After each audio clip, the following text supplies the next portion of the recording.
and then it'll do it again.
Got it. I've got it on the side.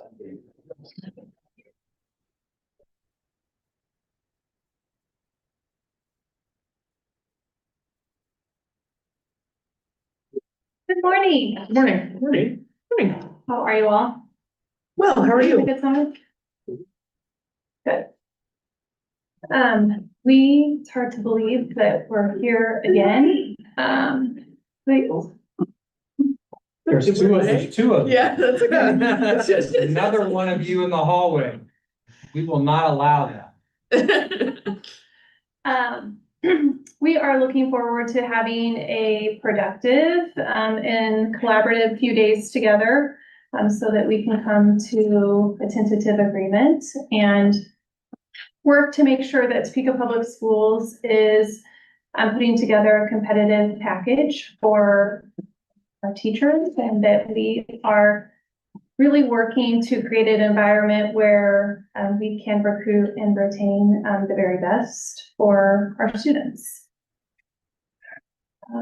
We have worked really hard over the course of this year on some items that we had worked on last negotiations, and I feel like we've made a lot of progress and have some proposals to put on the table this year that we can get finalized. Yeah, I think we echo the sentiment about the collaboration and have really appreciated the back and forth that has happened and your team's commitment to working on the committees and things that we formed and trying to build a contract that's competitive and also fair to people, you know, and being honest and taking a look at those things that we bring up, even if we can't always get exactly what we want. At least being willing to come to the table and talk about it, so. So I'm sure Brenda has shared with you over the last couple of weeks, months, we have been working on the general format of the negotiated agreement and trying to make it a little more user-friendly and easier to read.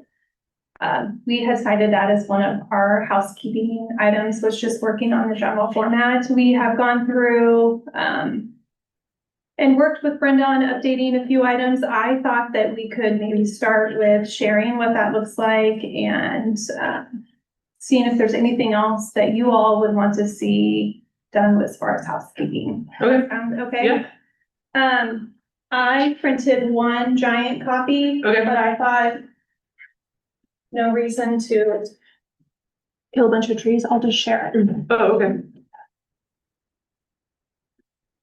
So then you can make notes on there. Right,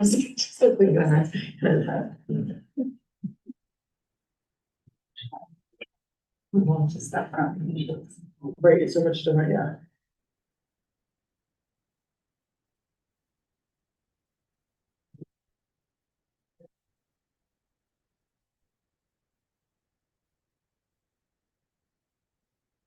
Brenda, I also just thought that, we should do introductions of our team members Oh, yeah, because we should everybody probably at the do. table may not know Totally skipped everyone. that, didn't we? Yeah. You guys wanna go first? Sure. Gary Menke, Executive Director of some stuff and Chief Financial Officer. Jessica Williams, General Director of Human Resources. Sarah Sharp, Assistant Superintendent, Early Childhood and Elementary and Support Services. Good morning, Donna Whiteman, Veteran. Debbie Dickerson, I'm a fifth grade teacher at McCarter. Holly Ann Kessler, music teacher at Ross. Brenda Blackman, I run the basic program at Robinson Middle School. Danica Bender, I'm an English teacher at Topeka High. Gary Livingston, culinary arts instructor, TCALC, and NEAT president. Eric Hoyt, social studies teacher here at Topeka West. And Mrs. Billy Wallace is currently out of the office and she'll be joining us during the July dates. Congratulations, Gary, for our sympathies. I don't know which one is most appropriate, but we'll give you both. So far, he's excited, I think. I bet he is. Check back in a couple months. Yeah. All right. First of all, I have to give a shout out to Helen Kelly, who works in our HR department. She is a data coordinator for us, and she has amazing Microsoft Word skills and brought this to life. So shout out to Helen. She's worked very hard on the formatting of this. We've spent a lot of time together.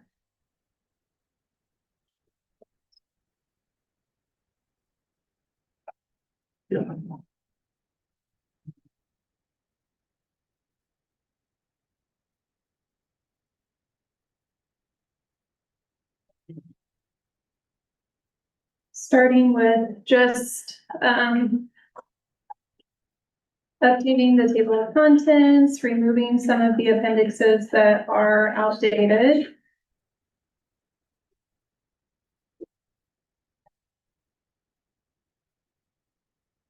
Just updating the language around the framework for teaching the Danielson model.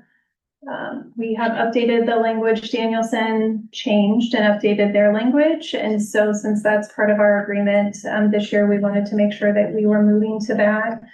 We will then be working with HR to make sure that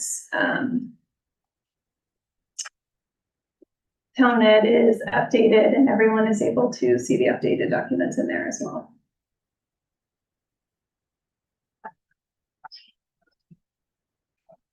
So anything marked in red is an addition. Brenda, as you're looking through the paper, if I'm missing something, shout out. That we struck through, this sentence, feeling like this isn't something that is current practice. Also working to make consistent, date language on or before and listing the date. Instead of by April 1st, on or before. Just minor formatting things here. We are trying to move to using tables where it makes sense versus having unnecessary words or language.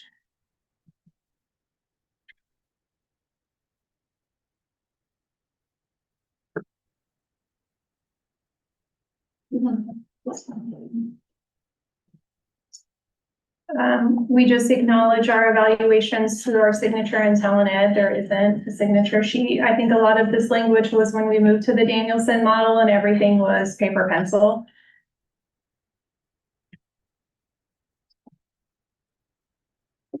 And just some formatting. Please stop and ask questions if you have any.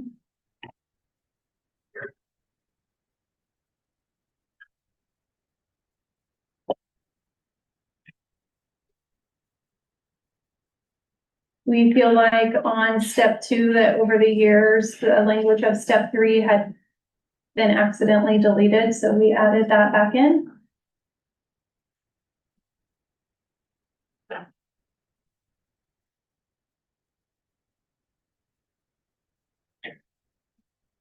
This was referencing Article 26, and we believe had the incorrect name of Article 26, so we updated that language so it matches. Just making sure flex is capitalized everywhere that we're using it. It was a little of both. We also capitalized district. Yes. Ellen went through and found a bunch of those, so if you're seeing a bunch of Ds, that's why.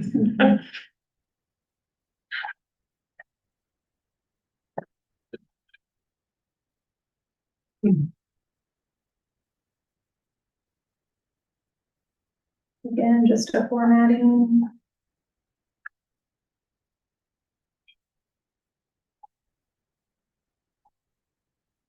Formatting of the date.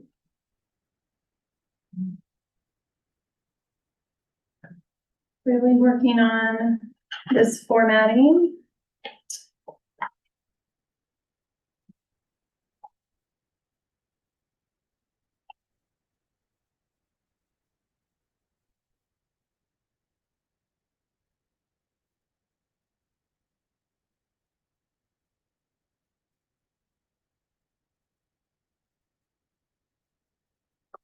So on longevity, we took all of the language and moved it into a table. That's one that you'll want to just look closely at and making sure that you feel like the changes that we've made reflect the intent of the previous language. So years 4, 5, 6, and 7, you would receive 250. Years 8, 9, 10, 11, 550. And it will get rid of all of that language.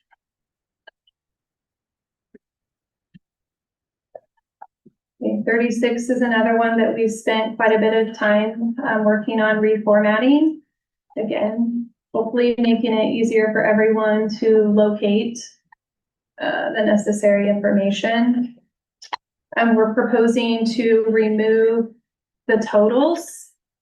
Up above it says, it's according to the base salary. I think everyone can figure the percentage of the base salary to see what the total amount is. And then it is just eliminating something that doesn't need to be updated every year.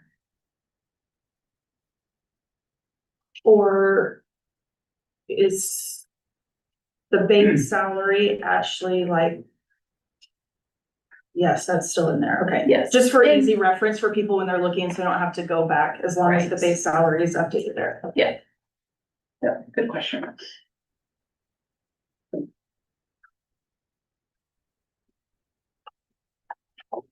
So I would encourage you to dig into this one and the format again and making sure that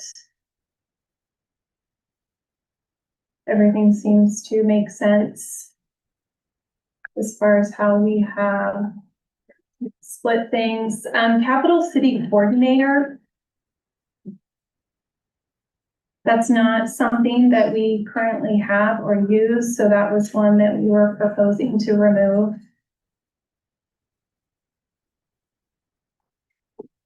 Was that prior to them having a I could make this. a slightly- full-time administrator?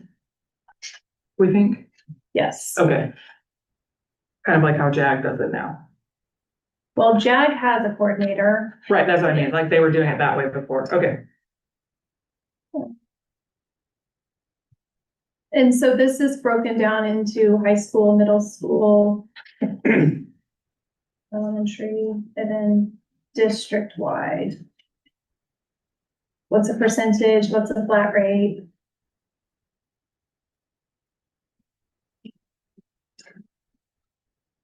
Also moving from asterisks and carrots to numbers. This plus KSDE stipend was next to the total, but there's 4 carrots and now a number 7 that explains it down below, so we don't need it both places.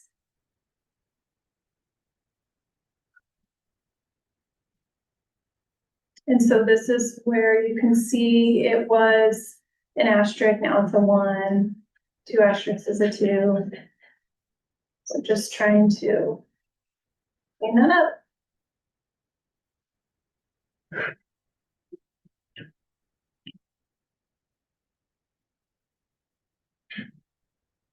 Just consistency with formatting, consistency with dates, instead of prior to, on or before.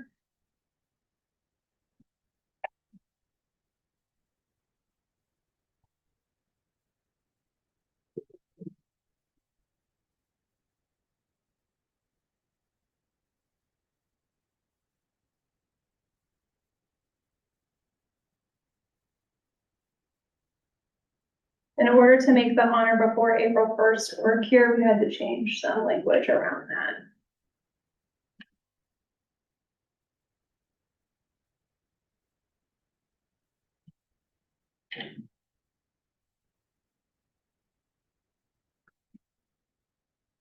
But like professional employee was redundant. It's referenced in there.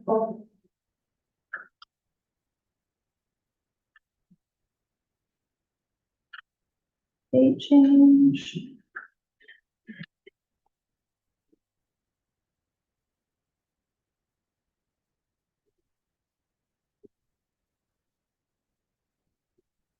Okay, this is another language cleanup and trying to move to a table. Where the dates will not need to be updated each year.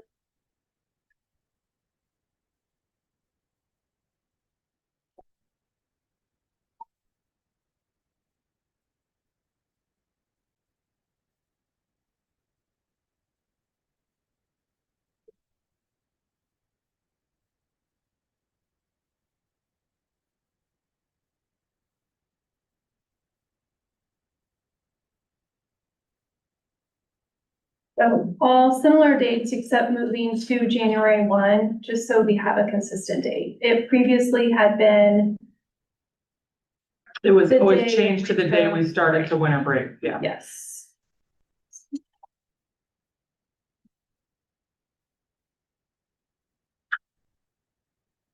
So again, removing that language and the table.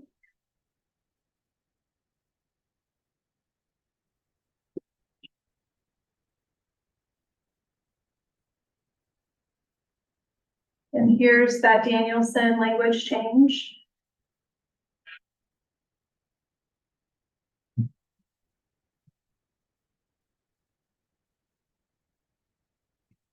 D doesn't happen. So removing that language. Again, I think that's probably something that maybe did when we first started the model that hasn't in recent years.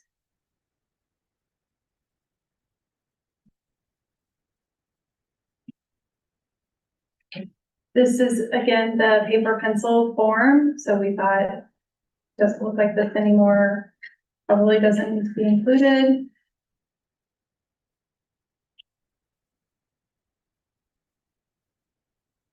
Striking the years on these, just another thing that we won't have to update.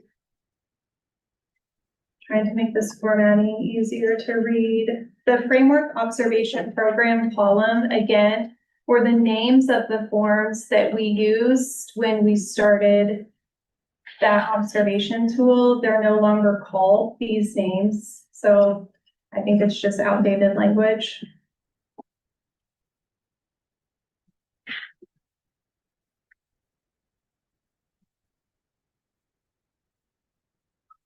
Same thing here.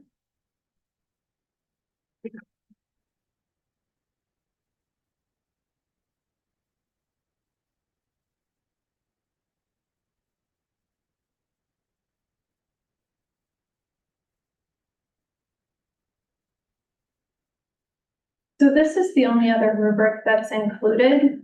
We're wanting to keep that in there. We just updated some formatting. I'm not sure why that one's included and others are not. And adding a table.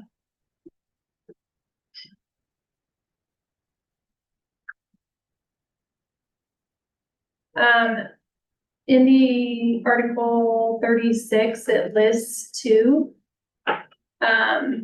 For the Kansas Star process manager. And so this seems unnecessary, and again, we need to update that NCA and QPA language to match the Kansas Star process manager that we currently use.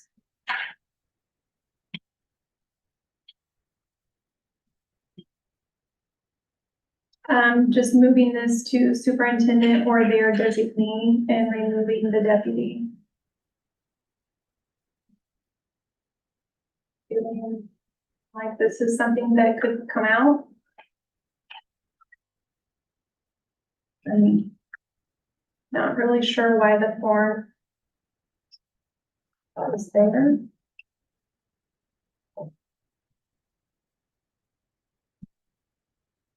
And was language that we had agreed to last year for the one school year. So it will come out. Our committee, that appendix can come out.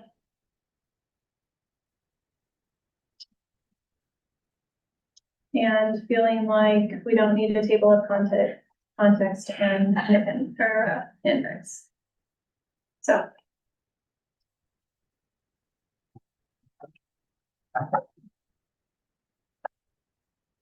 That's what we've got.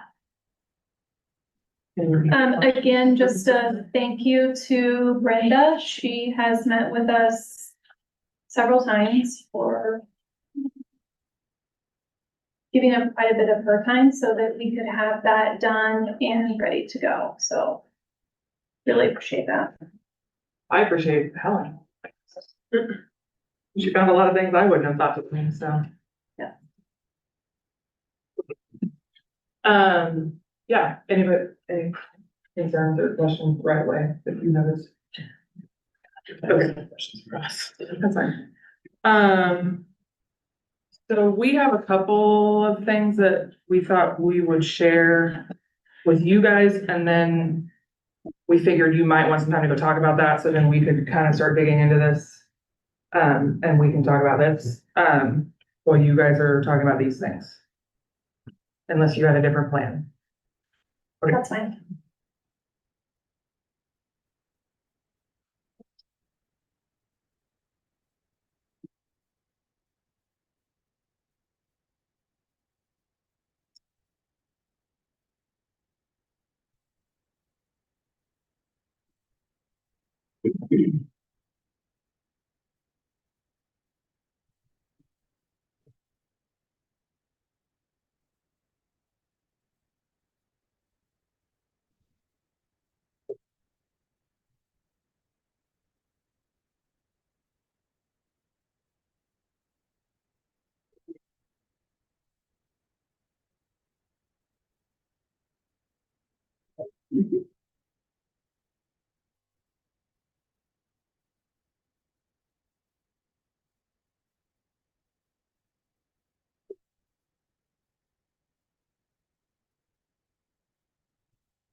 Okay, so you got a whole set of papers. So the first thing you got was, we talked briefly about the fringe benefits list. That I had Holly Ann pull for you guys, so that's just what that is. It's just a list of what we are aware of as a fringe benefit, as we identified in. I don't even remember what article number it is now, where it lists the like 4 things, but we've got a ton of other things that we've added since then that haven't been updated. So we just wanted to provide that to you. So that's the first thing we gave you. The second thing we gave you is we would like there to be some clarity in Article 19 on the term business day. So we just want to make sure that everyone is on the same page about what a business day means, because we could foresee an issue potentially when we're out of school in the summer or something coming like, and then we don't, because it's not our business, like we're not working, so we don't really know what a business day necessarily would mean. So we wanted to put it in writing about what we believe we would consider to be a business day. So we came up with a way to say that. And what we kind of thought captured what we assumed was the intention. Can I ask if that has been a concern or a problem? Not that I'm aware of off the top of my head, no. We just were trying to add some clarity to what that phrase would mean, because I think it's the only place that we use the term business day instead of like school day. There's a section where it says like school day or the 15 days after the year ends. The school year ends, but it's the only place we use the term business day. So we just want to make sure we all knew what that meant. Thank you. And then the next thing you got was, in Article 26, professional duty day, we referenced the, 2 required events that you, have to go to. Usually in like an elementary school, it's open house and meet the teacher night. I know like secondary PE teachers go to the family fitness and fun night. I can never get that acronym right. But we were wanting to put some sort of a timeline on when they had to know about those dates, like when, because as it stands right now, potentially an administrator could walk up to any staff member the day of an event and say, you have to come to this event. It's part of your second required hours outside the duty day. So we were just trying to put we felt like 14 days, so 2 weeks would be an accurate amount of time for a family potentially to get coverage, or parents to know that they need to maybe take hours off work or find a babysitter or something like that, so that they're prepared for that. And then the last thing we gave you was Appendix H. We had talked about this. I don't remember what meeting we were in. It might have been the committee meeting, the Appendix O meeting, where we mentioned that we think it would be really nice if there was a survey that's done. So like before we ever write a notice letter or come to a committee meeting or anything, we send out a negotiation survey and we ask people what they are thinking, like kind of what are your priorities, basically, what are you looking for? And we thought it would be really nice if maybe, we hear a lot of grumbling, let's just say it, we hear a lot of grumble about county, you're never gonna make anybody happy. But at least if you ask ahead of time what people's priorities are, like what are the things that are important to you? So like our personal wellness day is a high priority for you, or would you rather have a shorter Thanksgiving break or a longer, like, so how that kind of looks, and then they can use that feedback to develop their draft calendars and have conversations about what they're gonna present potentially for voting. Do you all survey your members prior to your members coming to the calendar committee? Yes, they are tasked with, at their levels, they're tasked, because we try to fill one from each level, like we try to have people at levels. So like our high school rep would try to speak with all the, like kind of get a consensus from high school folks through the building reps and things like that. We don't send out a formal survey at this point, though, no.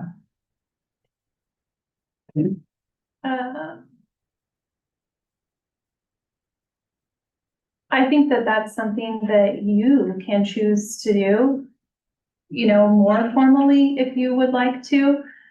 So that's why you have representatives on the calendar committee, is to bring the perspectives of the members to the table for when we're creating the calendar. I mean, I don't disagree. The language is pretty clear that it's a co-chair situation, so I think we just thought that those co-chairs doing that together would be a better, probably representation of the entire. Because we would hope that we're also asking 12-month employees and our 10-month ESPs and classified, I mean, hopefully we're surveying everyone, because I know like when we send out the draft calendars now, you choose which, like what your classification is, and then you pick which calendar. So I assume that they take that somewhat into consideration when they look at the overall answers. And so we were kind of hoping that by doing it as a part of the committee, that then they would have access to do that with everyone, so that everyone could potentially provide input instead of just the bargaining unit themselves.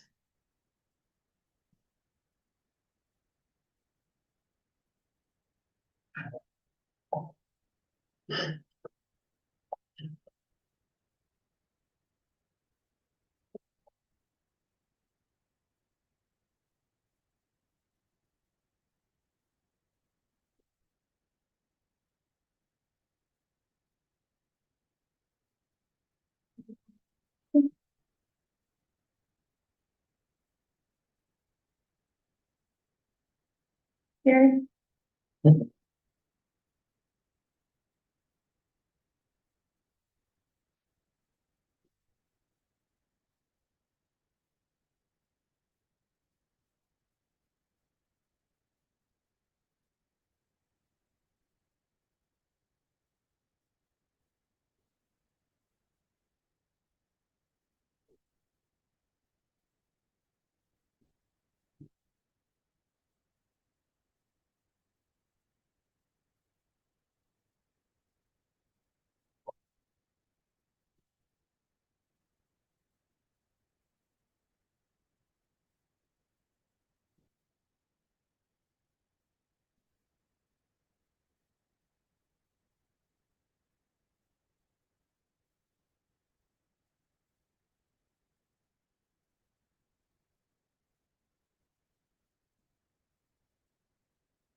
So I'm thinking on the Article 26C. So like parent-teacher conferences, staff meetings, open house, back to school night. Most of those things are on the calendar. Right, but I do know that at several of the secondary buildings, they schedule a multitude of other events that then they open it up to their staff. But some of those events don't get scheduled until later kind of in the year. So staff don't, I agree with you, parent-teacher conferences, open house, those things are on the calendar. But I know from personal experience at the secondary level that isn't necessarily the only events that are available to us to provide those additional hours.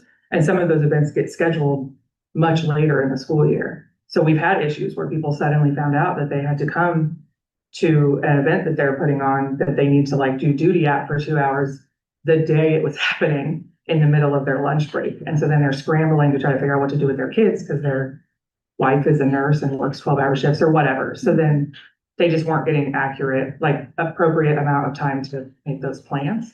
And so we were just trying to come up with a way to make sure that everybody has at least something that we would consider to be like a fair amount of time to just, find coverage and family members and all of those things.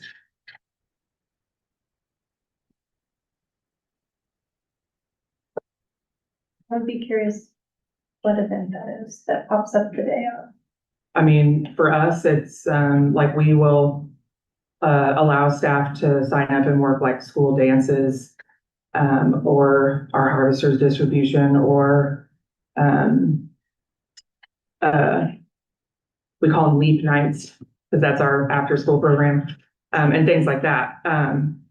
And those are not always on our main calendar. So staff that aren't associated with those programs already may or may not know that they're happening until the day they're happening or the day before. So I guess my question was, are those mandatory? you are required to put in for 2, yes. So you have to have 2, according to the contract, it's 2. You work 1 and 2 that you have to do outside of your duty day. So at the secondary level, they have created more options usually for staff. And you can pick which one you want to do. But when you get towards the end of the year, if you haven't picked a thing, you get less and less notification about when those events are available to you. What impact would this have on, let's say, special ed meetings that get continued and the special ed staff has to get the IEP done by a certain date? The parent can't make the 3 dates given, they need to continue. Would that require 14 days notice also? No, because it's not additional hours outside of the duty day. There are some IEP date or IEP meetings that go outside of the. My understanding is that gen ed staff are paid for that and that it's a part of my agenda as a special education staff member. But that wouldn't require 14 days notice. I mean, I would hope we're providing everyone as well more than that because the parents should have 10 days minimum. Right. But I hope there's, understand no, daycare. but this article has nothing to do with that. No.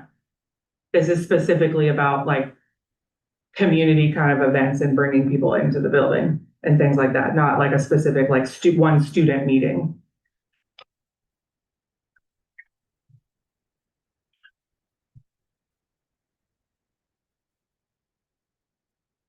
But the language says if it's instructional related.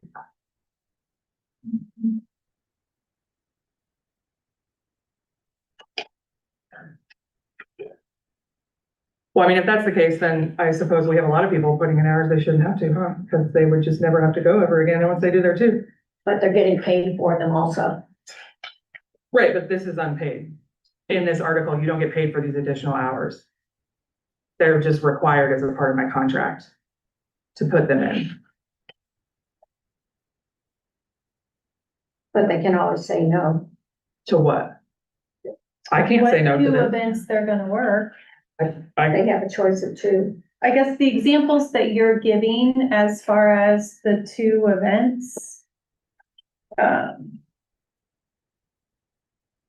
there's some flexibility in that. Like, they don't have to work harvesters or they don't have to work. Right, but if you get to the end of the school year and you haven't put in your 2 events, your administrator absolutely can just assign you. I mean, they can do that. They can just assign you to an activity. That's the way we read this language and we know it's happening. So we're just saying that when you're assigned to those activities, we need to give them a fair amount of time to make adjustments and coverage and things. Because, I mean, in theory, most of these are well after 5 o'clock, they're not right after school, most of them. So. I guess I would be looking for examples of when someone was forced to work an event. I mean, we have a sign-up sheet in my building, and if you don't sign up, you get signed up. I mean, you just get assigned if you haven't done your 2. At a certain point, they just go in and just put your name down. Because you are required to do, I mean, they can require you to do that.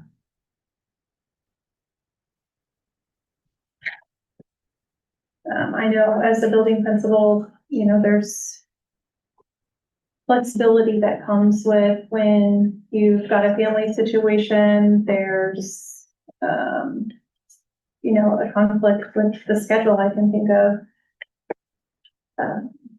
even back to school night when kids have, you know, they've had their own kids stuff and we've had to be flexible and I would think that that could be accomplished through conversation.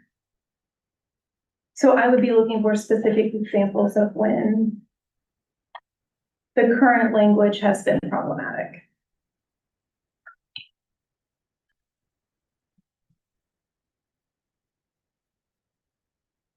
Because I could see where there could be many cases where 14 days notice wouldn't always be feasible.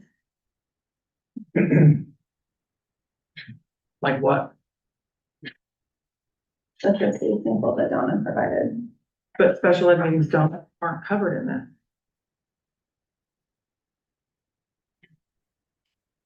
I would count that there's a crisis situation with a student in your room. And the only time the parent is available to meet is at 4 o'clock on Thursday. That would be part of your professional responsibilities is to have the meeting with the family and come up with a game plan of how we're gonna support the student. Right, but I receive an addenda for that work. So I wouldn't be able to count it as one of my extra days, like my additional hours outside the duty day, right? Under this I'm article? saying that I think that that falls under number 1. Okay, I mean, if that's the case, then sure, I guess we'll relay that information to everyone. Because I don't believe that that is currently the practice at this point. I don't think that's how that's being interpreted across the district, I guess.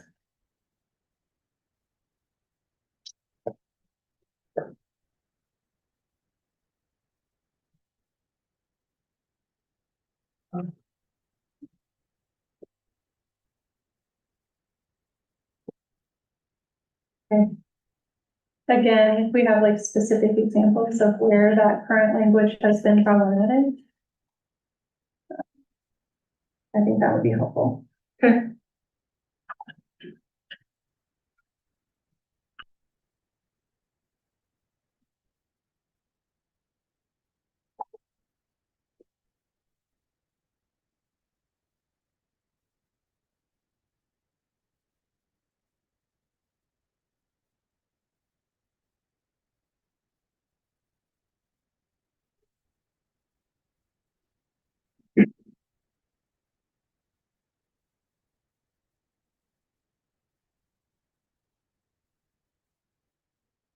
Okay.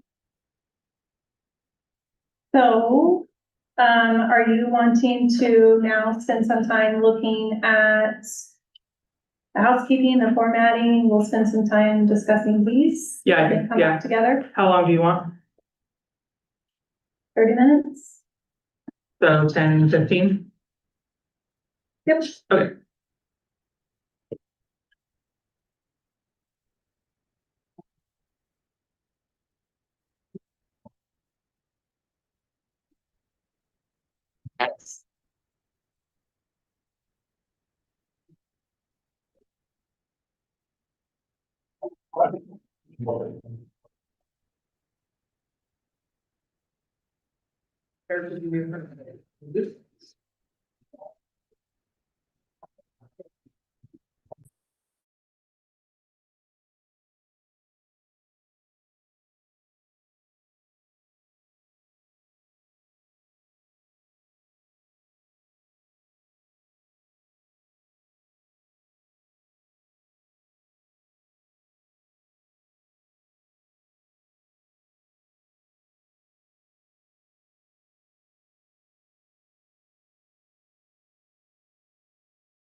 And Right, I did the perfect goal, is using the very. All right.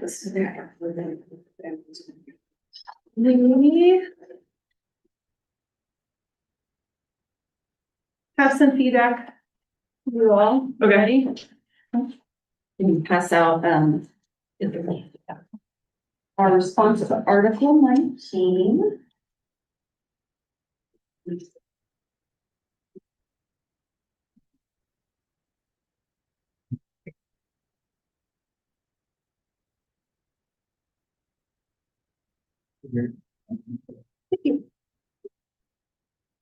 thank you.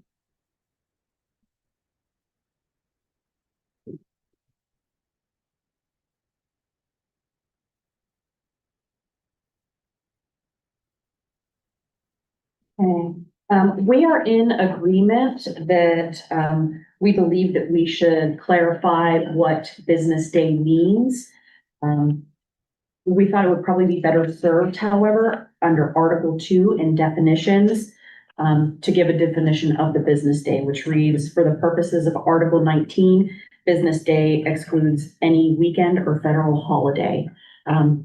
We noticed in Article 19, there would be a lot of places where that would be changed, and just to make sure that that language looked a little bit cleaner, we thought adding it as a definition would be better suited for the document. Question? No question? That's good. I like it. Okay.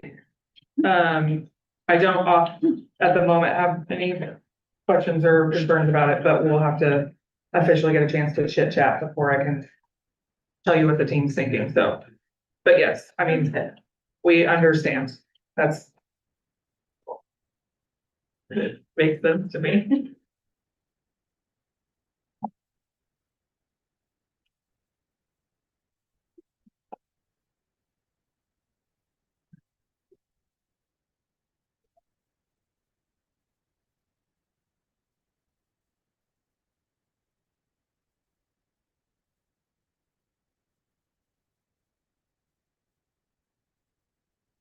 And then, while there's a lull, unless you have a counter proposal on Article 26, we are gonna drop that one. We feel like your explanation is sufficient. So. Thank you.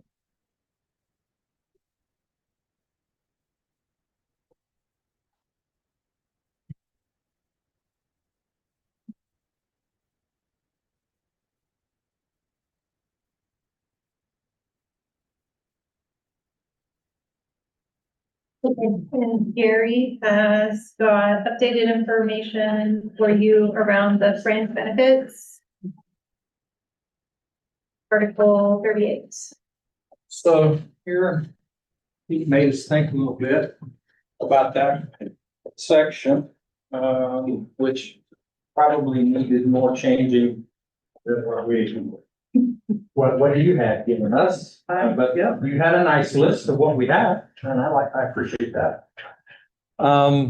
So voluntary benefits, just so you know, we do have a third-party administrative agreement with Benefit Direct currently.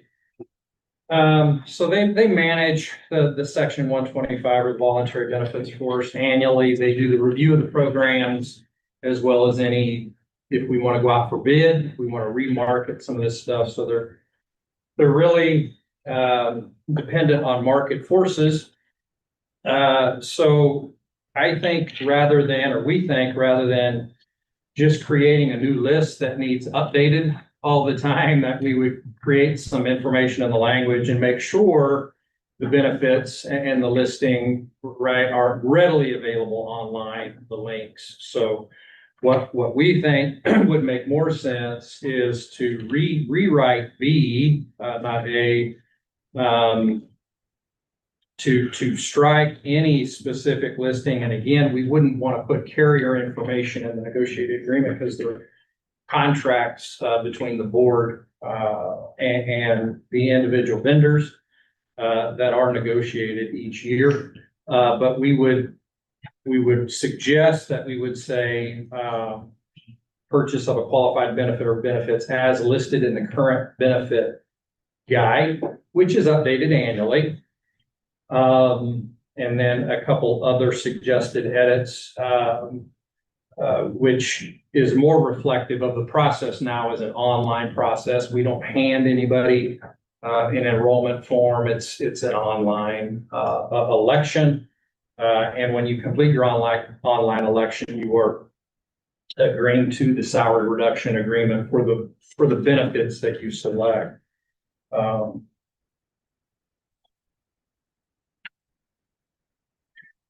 And we can aim you at, it is readily available on the Topeka Public Schools website.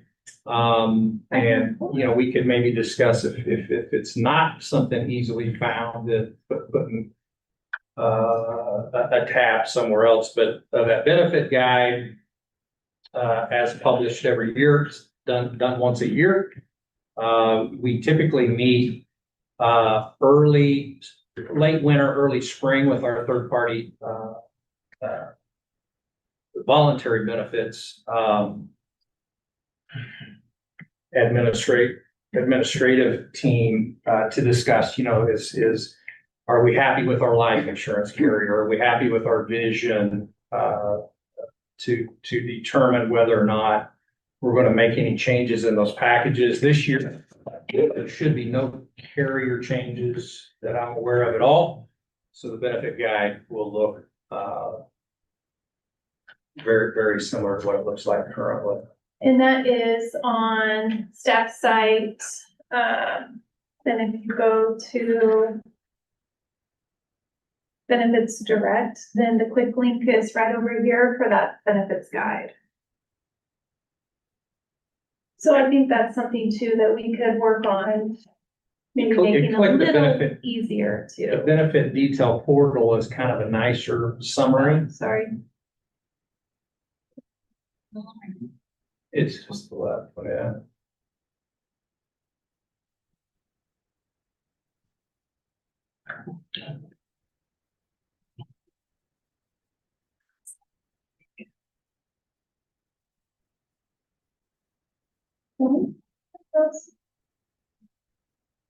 And I like that one because it does give you a link if you want to go into the carrier's website.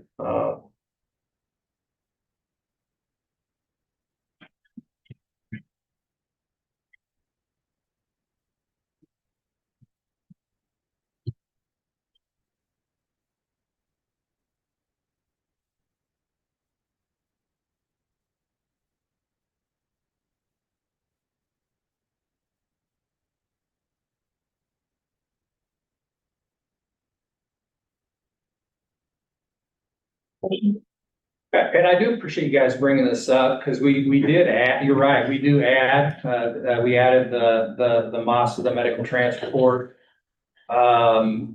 We've had multiple employees bring to our attention, and we did add it. I don't know how utilized it is, but I think it is a good service, and it's cheap. Because if you have to take an ambulance ride to KU Med from Topeka or a helicopter ride, you will be shocked at what that bill ends up being. Do you know, just out of curiosity, was that just added recently? We Like, when added was the that last time we added or 2 deleted a years. benefit? We added the MASA. I'm sorry. You're fine, keep going. We added, I believe that this will be the second year. The second year, okay, Yeah. and did we change anything? What was that, a 2024 year that, you know? We didn't add, these tend to be pretty static, except and I hate it, I've hated it for 11 years. The cancer insurance carriers seem to keep consolidating. And what I hate about that is there's a lot of history if you've had the cancer insurance, right, in terms of your treatments, and we have to fight a little bit to get them aligned, get people back where they were if we move carriers. We've not elected to just go out and seek new cancer insurance, but we've been forced into it because of the consolidation in that market. So we haven't had to do that for a couple of years. I hope we don't ever have to do it. Fingers crossed. Cause it doesn't make an ideal situation for somebody that's in the middle of treatments. Yeah. I hate it, but I don't have any control when they want to consolidate. Mr. Mankey, what we were just kind of talking about, I think, not having a list of the providers and stuff makes sense, the vendors and things like that, 'cause they change from time to time. Can we input a hyperlink somewhere? Because since we're doing a clickable contract, we do that, that would take you to the benefits portal right in the contract? Yeah, I mean, I think that's something we really ought to look at. That information's readily available, also a hyperlink to your employee access, for where your payroll information is, because I think, again, that is a terribly underutilized tool. In our current system, we still have lots and lots and lots of people calling us and asking us to print, 2 weeks ago's pay stub, and we say, yeah, we do. It's a daily occurrence, and we say, hey, you can log into employee access and you have that year round. So yeah, I think we ought to look at a hyperlink, absolutely, or somewhere more easily, right, on the front page of that. Of our website. I don't think we could commit to looking at that and trying to do that. Can I clarify, Gary Livingston, were you meaning like hyperlink it in the actual agreement? Or were Yes, you yeah, meaning like? as well, that too, I didn't, Okay, yeah. that's a good But, idea. actually in the agreement, since we're already hyperlinking it, So you can click in the. Like where it says benefits guide, you can click on the word And benefits it guide. takes and you it right takes there, that and one it's page. not like a click to a click to. a- In our new format for. that way we wouldn't have to worry about updating, vendor information all the time. Only staff time to issues. Check. I was thinking the same as. I think, yeah. I'm gonna say, like, along that lines, as someone who is on the health insurance committee and knows a lot about this, I find it difficult to find these links from our district webpage. Like, I still yet this morning have been able to get there easily. So Yeah, and I have used the employee portal to see paychecks, but if I'm not logged into my 501 Chrome page, I can't ever get to that link if I don't have it saved on a personal Chrome tab somewhere. So as someone who feels pretty tech savvy and is in the know of some of these things, they're not as easy to find for some of us as we may think they are. I'm in agreement with you, even from an HR standpoint, when people call and ask about those things, it'd be really nice to direct them right to the link Yeah. within the negotiated agreement to say, here's where you need to That'd be go. very Well, helpful. and it might prevent some questions coming in, because Yeah. people will be able to. Well, and even for us, if we have someone in our building, hey, go to that article in the negotiated agreement, you can hyperlink right there. Like, that's, now I understand what you were saying. Well, I think what that's a was- way better idea than trying to make it more, actually, that's a Yeah. great idea. Yeah. I don't see the word, we didn't add the word benefit guide. Yeah, right In red. before you struck out the list. as at the listed in the top. current year benefits guide. Thank you. But I don't, Gracious. just as like a devil's advocate, I don't know that I would advocate that we link the benefits guide. I would almost rather we link the benefits portal down there in that second paragraph. Either one. Or both, right? Right, or both? Because I mean, like if Gary's saying that, I don't disagree with you, that guide is a little cumbersome, especially if you're on your phone. Mhm. But like the portal, if you took me to the homepage of this portal and I could, boop, like right to this benefit detail page, that would be helpful. Is- the portal's always open. Should be, and it better align with benefits guy, or I'm gonna be mad at benefits direct, Okay, so then because they do manage the data for us. Yeah. We pay them to do that, but they do. I just put a box around They did a good benefits job. guide and wrote hyperlink, and put a box around benefits portal and put hyperlink. Okay. And Brenda, from my clarity, is this part of your housekeeping? Yeah, I remember I think we talked about this briefly in your office. We were just gonna give you the list of, that we had pulled it, and I said, if you don't wanna bother looking it all up, Pollyanna has done it for us. Okay. So, yeah, Because I just thought I'll kind of keep it separate and put it kind of with this big document that we can kind of, okay, all the housekeeping together.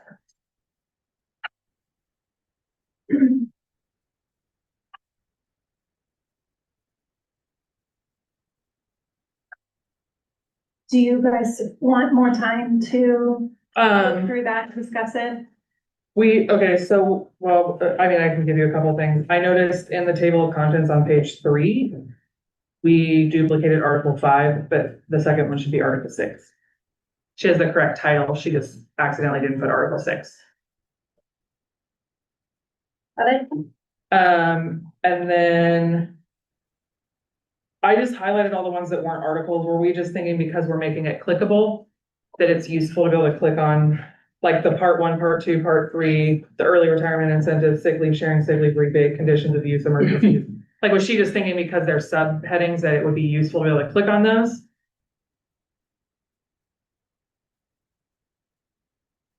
Let me pull up the actual document.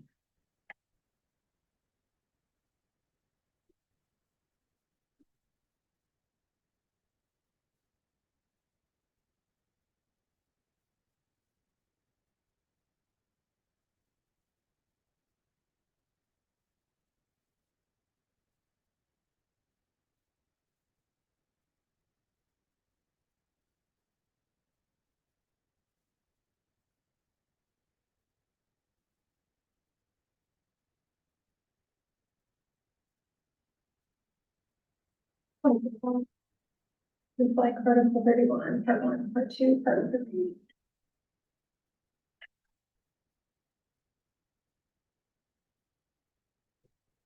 Yeah, I'm thinking let's take that stuff out. Okay.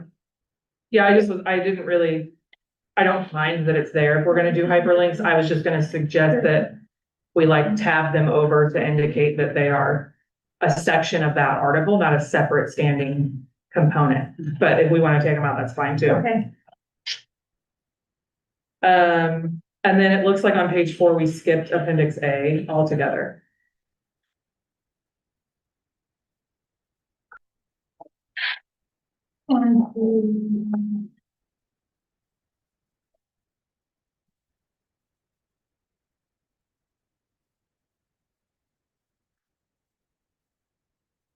Got it. On page 13 of the document, Article 11, the language, strike about the list of retirees, we have a proposal that's coming that will incorporate some of this, and so we would like to discuss that before we discuss this removal of language. Does that make sense? Yeah. And then page 48, Article 48, convenient. Yes. It's the 14th day following the 3rd Friday of May.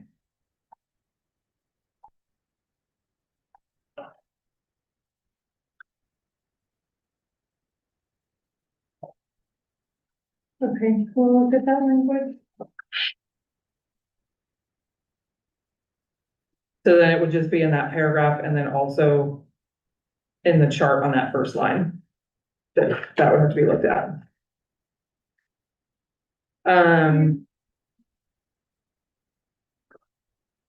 Okay. And then we haven't had a chance to talk about the Article 36 yet, but I do know that on number 3 at the top, we added the 0 to 1. Because right now it was just 1 year experience and we had to update it to be 0 to 1. It's just not red. So I just didn't know if we wanted to update that.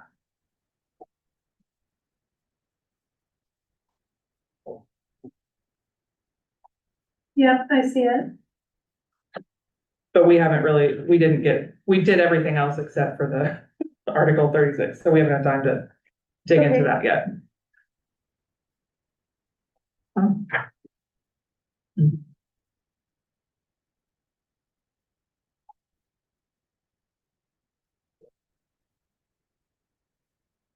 Then I have the follow-up on your appendix H. So we feel like you have the ability to survey your members and get their feedback, bring that to the committee. That if a survey were to be done that included 12-month employees or other classifications, that's not something that would need a language change. Because it would apply to other categories besides the bargaining unit. Okay. But in, conversations with Ms. Wallace, as she has done the calendar committee for several years, is, that's the purpose of having the joint committee, Right. so that you are bringing the perspective of your members. Okay. Okay, Yep.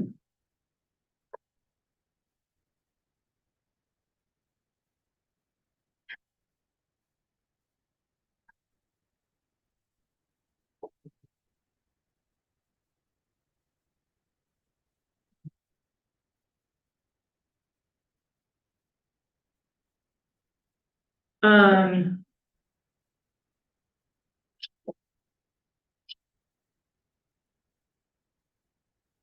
Carrie. Yes, ma'am.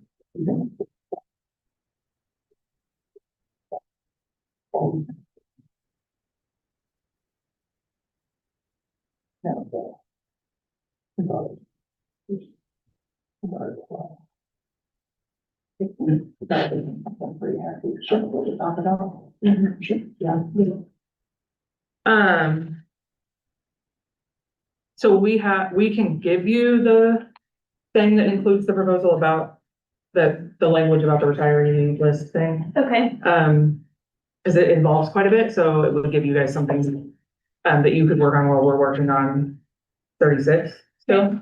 And then looking at the updates that you provided. sounds good, yep.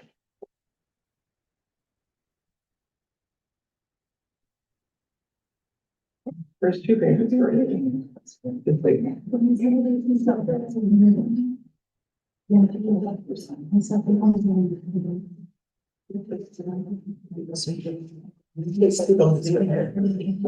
Thank you.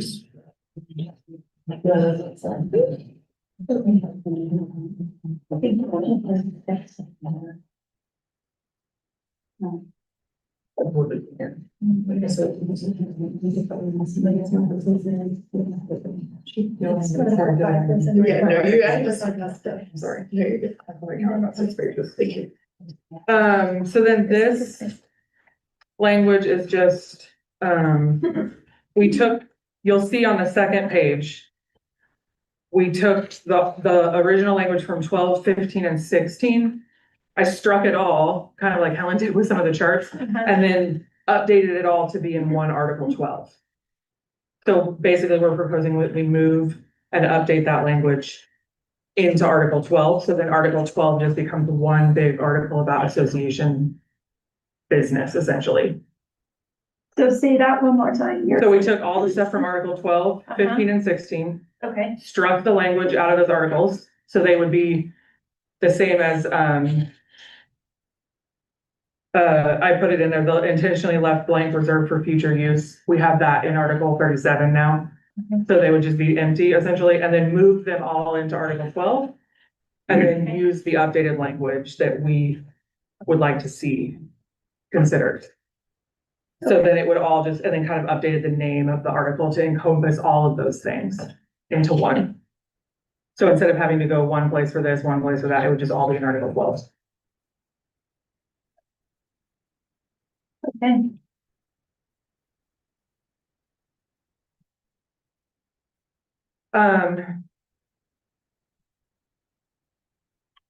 Do we want to roll lunch into this caucus too? I think so. Okay, we're probably gonna need about 45 minutes to probably look at the salary thing and Okay, your proposals. And then lunch, you wanna do an hour? yes. So Do we want do we wanna just do 1 o'clock to make it easy? Yep. Okay.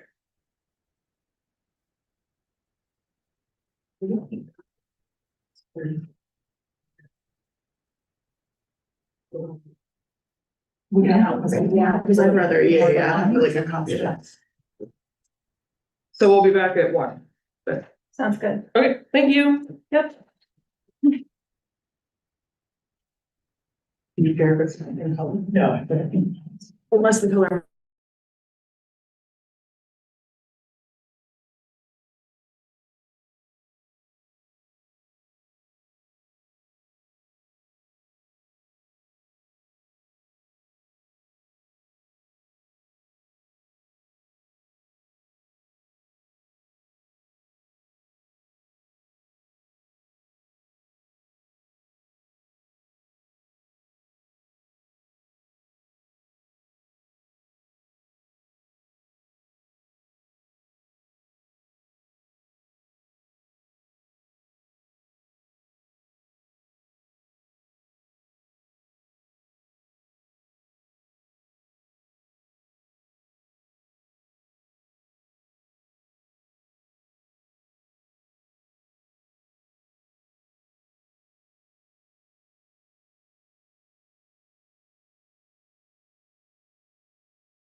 You're silly.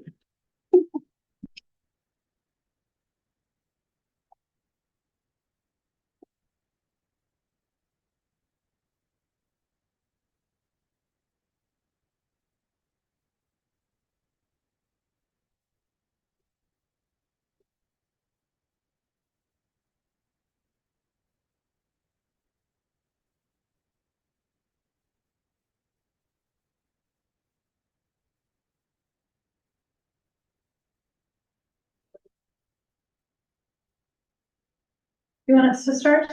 Yeah, that's fine. Okay, your Article 12 proposal is under your permissible items. Given the amount of items that you've listed in your notice letter, we're not going to be willing to look at the permissible. Okay. So we'd be happy to take one of your other proposals for consideration.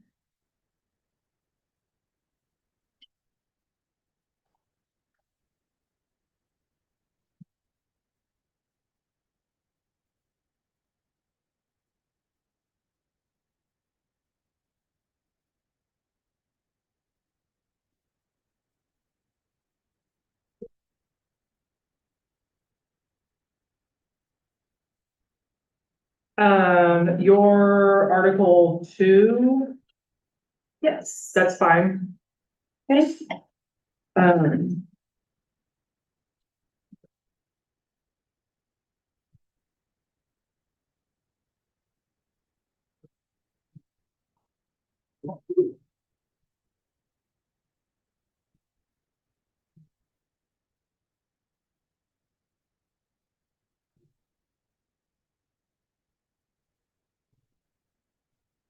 And then, do you want me to go through what we found in Article 36?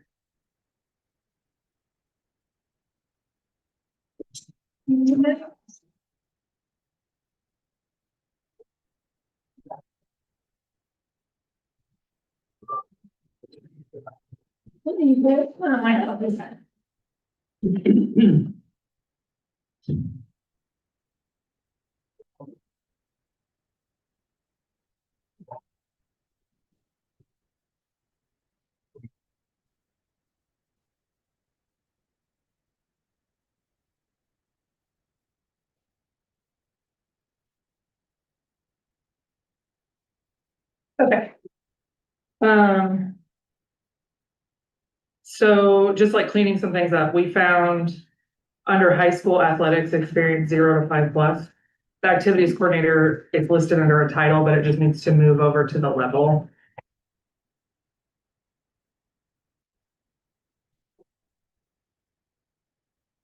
Got it. And then we also noticed in that same high school section of co-curricular, Yes. debate head is listed at the bottom, but it's already included in the itemized list in alphabetical order. Got it. All right, we're doing now the first one. And then I thought there was another one of those. The doubles. The district.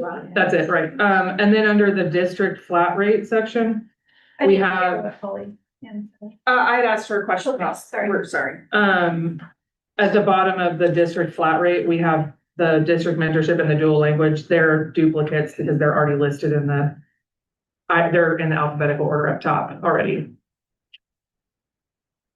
Let me get there. So 39 to page 40, they're listed twice.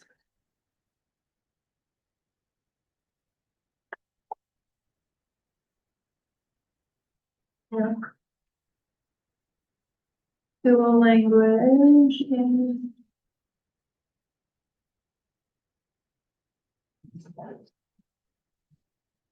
Okay, And then in the high school co-curricular section, again, experience 0 to 10+. I just noticed that the Scholars Bowl one is listed with the assistant first instead of the head, but all the other ones are the other way around.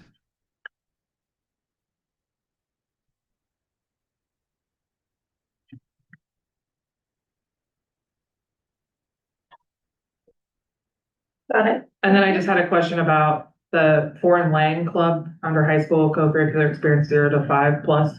Yes. We spelled out several other things and I wasn't sure we wanted to spell out language. Sure. And then she has library magazine. It's just a typo. It should be literary magazine in that same list. Okay, Okay, so, and then we had a couple of questions that I wouldn't consider just like typos or whatever. So the district multicultural committee person and the elementary school math, science, LA social studies person is missing. Both of those are not anywhere in here. But they're in the original negotiated agreement. So I just wasn't sure why we struck those.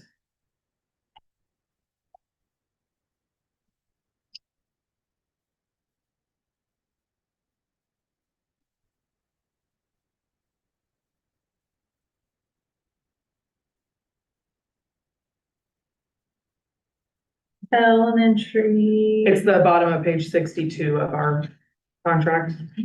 It starts high school junior class sponsor. It's in that paragraph of stuff. Both of them are. Okay. So I don't even know what that is, but I was like, well, it was there and I don't see it referenced anywhere in here. Elementary math, science. And what was the other one you said? The multicultural, and then it continues to their side committee. Yes. Okay. So I need to add.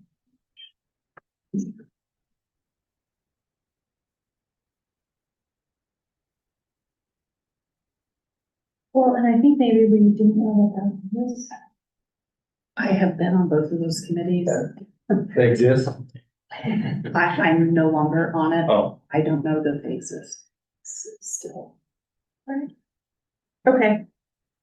And then we just Yeah, I were think those wondering, were just inadvertent. yeah, I assume so. Yeah. Cause you did like the Cap City coordinator, she struck, so we Right. knew that we were taking it out, so I just assumed it was an oversight. We just had a question about, so some of the ones that happen under every level Mhm. are moved under district. But like the high school, middle school activity coordinator are both listed separately. but they're not moved under district. So I just wasn't sure if there was like a rationale for that or.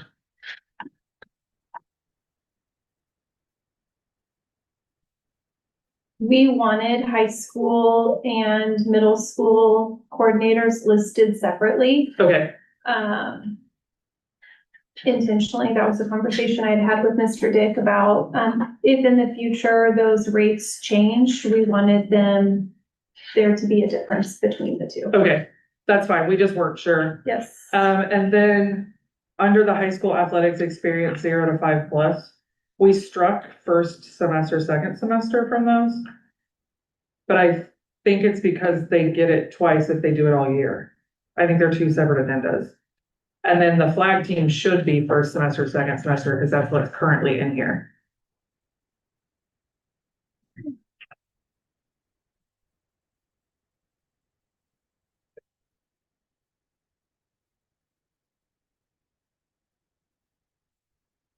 And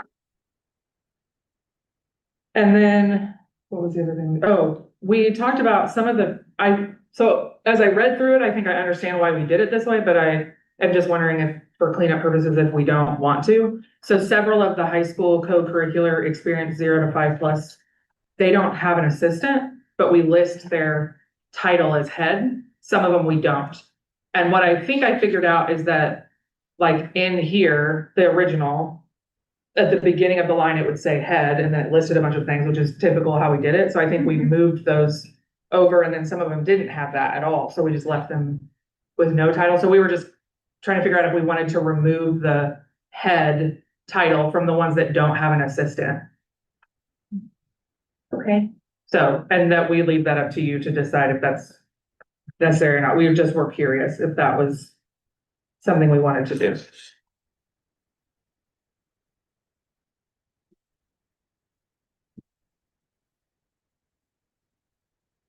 got it.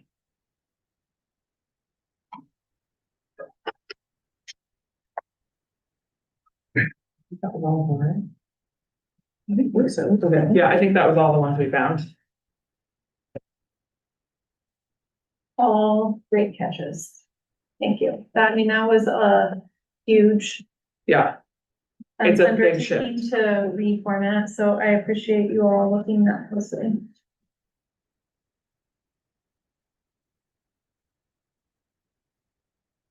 And you're good with striking the totals?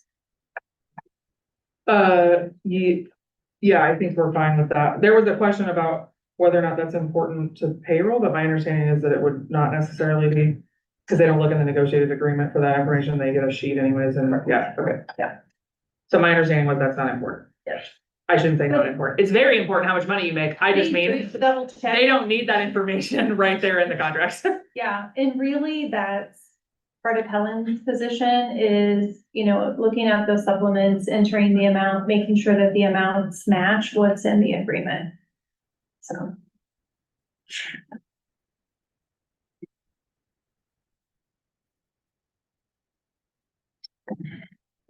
Oh, I think the only thing it's just a formatting thing on her computer, but anywhere that there's a flat rate, unless there's like an asterisk afterwards, there's only 1 0 after the decimal point. So like any flat rate amount, it says 750.0 instead of 00. So it's truly just like how her numbers formatted on the column, but making sure those all read correctly, so it's clear that that's meant to be there and not like a misplaced. Yes. Okay.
And then I just wanted to ask, Gary, can you clarify Article 38, the thing that you gave us? When we change things in the fringe benefits, do we change providers / what that coverage looks like, or do we change what we offer altogether?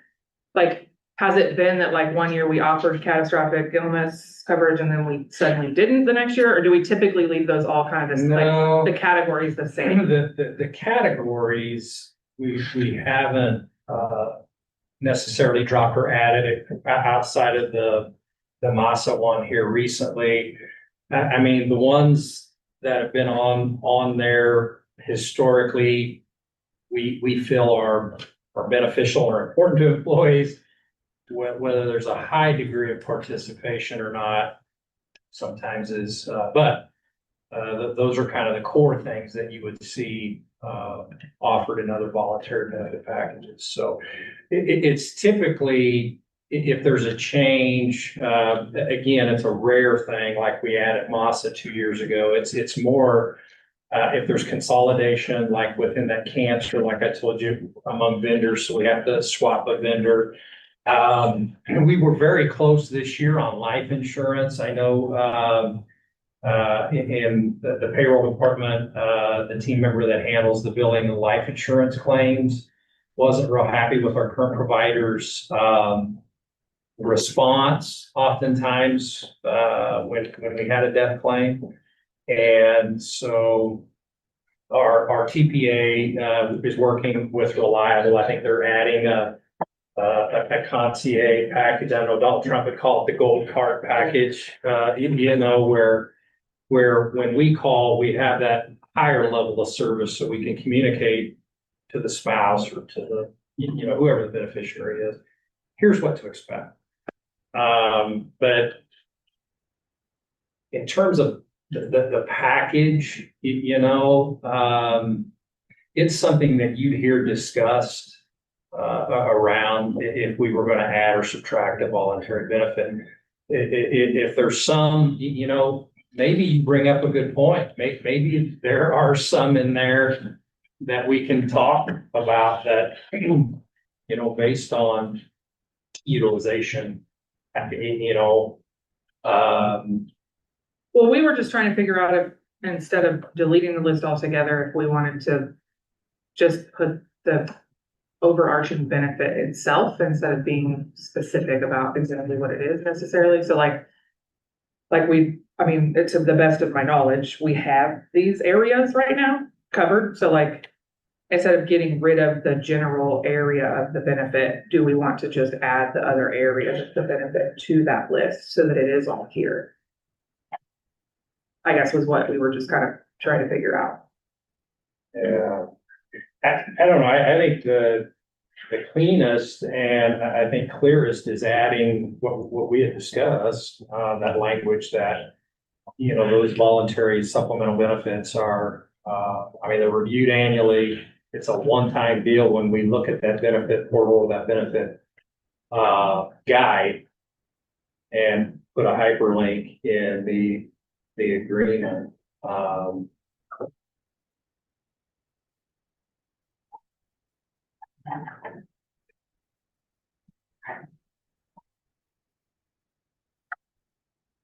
Okay. I appreciate that explanation. We'll have to talk about that again, given the explanation. Yeah, I mean, if there's concern about maybe removing a voluntary benefit from a list, is that kind of what the concern is? Is that? I mean, I think anytime that we can secure in a contract the voluntary benefits that we believe are vitally important to our staff, we don't really want to remove that language because they've been identified as vitally important fringe benefits to offer. And so we just I'm not saying that this is what would happen, but when it's not, we're relying on whatever's in the benefit guide, a voluntary benefit could just go away 1 year and we don't really, that's not a discussion with the bargaining unit. It just is a decision between you and whoever the providers are or whatnot. So.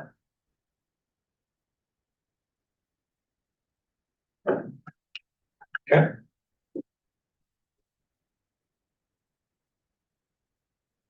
So we'll have to talk about that again. Okay.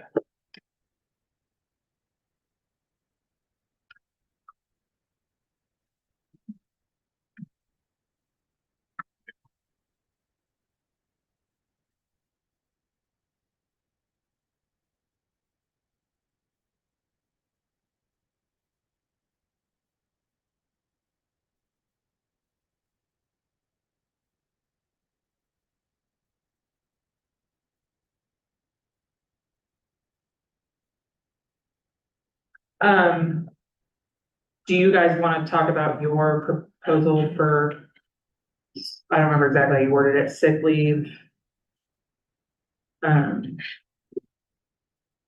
Change in language regarding the conditions of use of sick leave. My preference would be to start with Article 30. I'm wondering if you want to pass a few more of your items, since your list is quite a bit longer than ours, then keeps it a little more balanced. I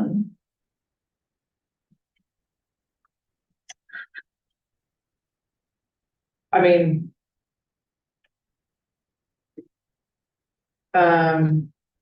we can, I think we were just thinking, I mean, we're kind of getting low on things that I don't know that they wouldn't be considered monetary, I guess. So I was trying to stay away from those as much as possible. But yeah, we can, give me just a second. And do you have an official proposal for us on Article 30? Or were you thinking based upon our discussions, looking at ours? Does that make sense? You're throwing all these numbers at me. You're gonna have to remind me what we're talking about. I'm sorry.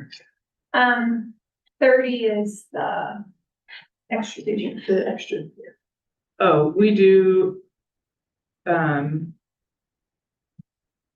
didn't type one up, no, because I thought we would look at what. I wasn't prepared for that today, I guess, because I would have considered that compensatory, but I also sort of assumed that that would come from your side. So I mean, if you guys want to do that now, we're happy to do it.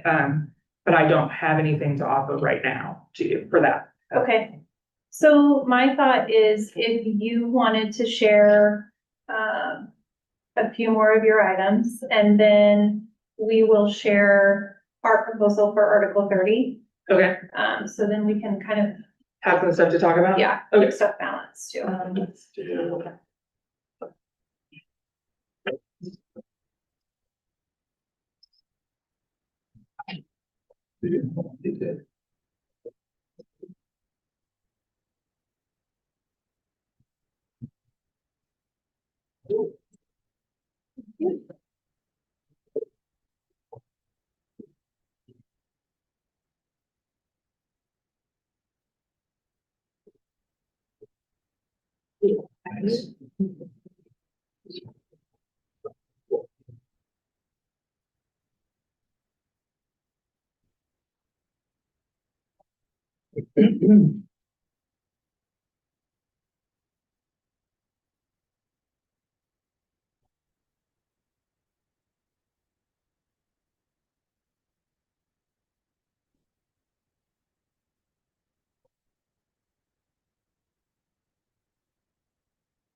Um.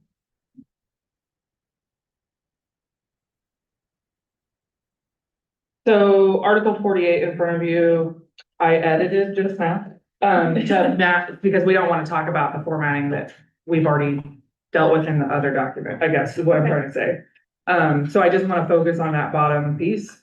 So, essentially what we were trying to do is we have had some requests, in recent years that when the contract gets settled, after the resignation date, the statutory date, then people sometimes feel like they have to pay liquidated damages if they don't agree with what was negotiated into the contract and they want to leave, but they feel like they didn't have adequate time to assess next year's contract to make a decision before they would have to pay those said liquidated damages. So what we're essentially trying to encompass in this is the idea that if the contract gets TA'd after the fact of that, then they would have the right to say, I don't agree with the contract and I believe that waives my right to have to pay liquidated damages, essentially. Okay. I'm looking at your notice letter and see that this is listed under one of the permissible. Mm-hmm, Is that correct? mm-hmm. You would be right, yep, Okay. but, And I know that you Yeah. were making an attempt to provide more items to discuss, and I appreciate that, so. and then Article 20 is representation. And it is just, we would like there to be, essentially what it boils down to is we would like it to be that if an employee goes into a meeting for any reason, that they could potentially bring a representative with them to take notes and make sure that what they're hearing and things is what is actually being, that they're interpreting things correctly and stuff, so that there's another set of ears there to help them, process that information and create plans of actions and things going forward, so. So again, I guess I would like some examples of how the current language hasn't been sufficient, or what some of the problem situations would be that would lead to the need to change the language.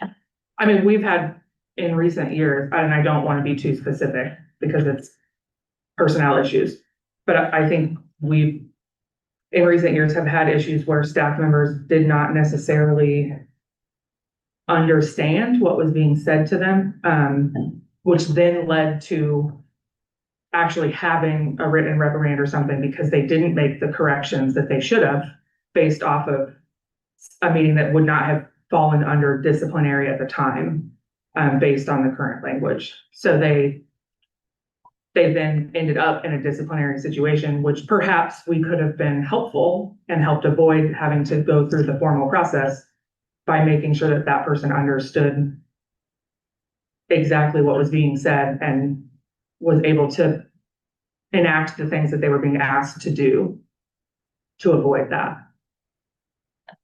To kind of piggyback off that too, it's just generally good support. Like I've been asked into meetings just like after school, just like a quick one-on-one, but that's still really anxiety inducing, like to meet with your administrator, especially if you're like unaware of something that's happened maybe. And so just like having somebody in your corner, I think is nice, even if it's non-disciplinary. And the existing language in the article only covers representation in the event of it being disciplinary. And so our edit to it would just leave more room, like open to that in any instance. We view this, and I'll just explain kind of the background. We view this as we want to be helpful.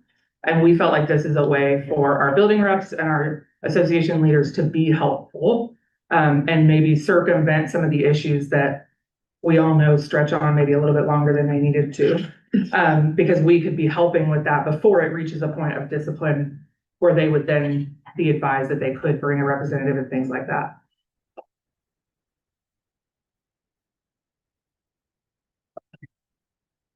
I will share, my husband tends to get very, he's a redhead, so that stereotype holds true for him. And there have been instances where it was not disciplinary, but if he could have had a third party there to say, please stop talking, it would have helped both him and the administrator of just bringing tensions down of like, that's not what they said, you're misunderstanding, let's take a deep breath.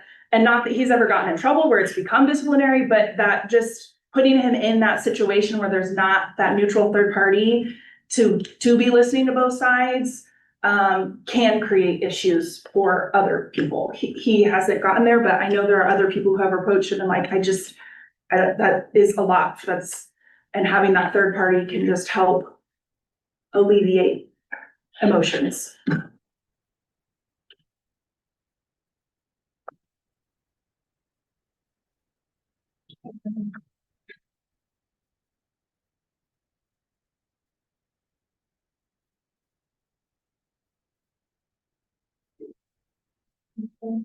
Should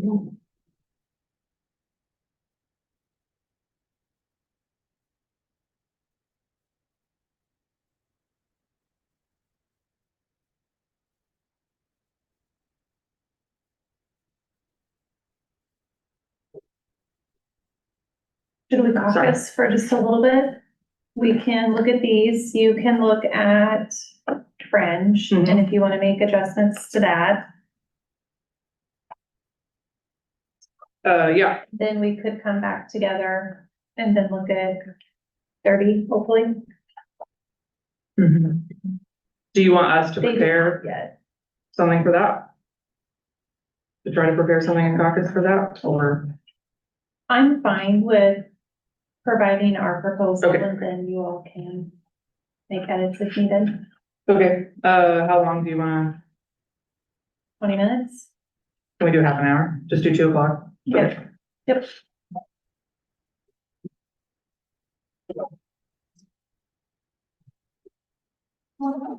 Yes.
Yeah. So hopefully we know that the things that are blue underlined were just supposed to be a hyperlink. There are also changes, so I just thought that would be helpful. Because I didn't know how else to designate that on there.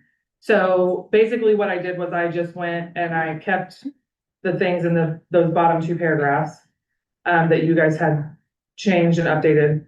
And then we would like to keep the list that's there if we can. So then we just thought an easy way then to reference that there are other things available to make a hyperlink was to just add that other benefits are available in that benefits guide. So unless you're interested in adding those all to the list. You have the same idea that we did. We said exactly the same talked thing. about the exact same thing, so, but I wanna, we need to clean up like the 60,000 additional group term life insurance. I think we should just not put a value and put additional voluntary life insurance, because currently an employee can buy up to 240,000. Yeah, that number could be anything. That number went way up. It's a lot higher. You can add, I believe, up to 150,000 on a dependent. So that it's not 60, it's above that. I would suggest that we just put additional voluntary term life. And remove group also? Like, is it additional voluntary group term life insurance or is it I just would leave the additional group, voluntary? I'd leave the group, Okay, just because, it is a different rate when you negotiate as a group, so it's probably good to keep that in there. Yep.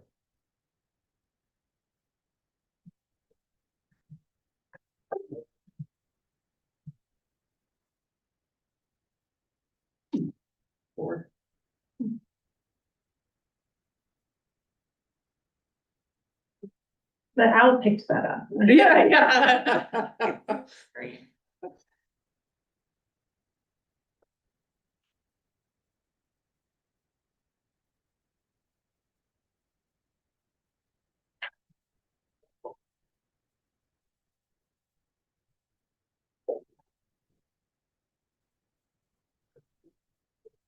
And then I can make changes on that. Okay, thank you. I just wanted to circle back because I had mentioned it earlier, Article 11 in the updates. We would like to maintain that language about the the retiree list.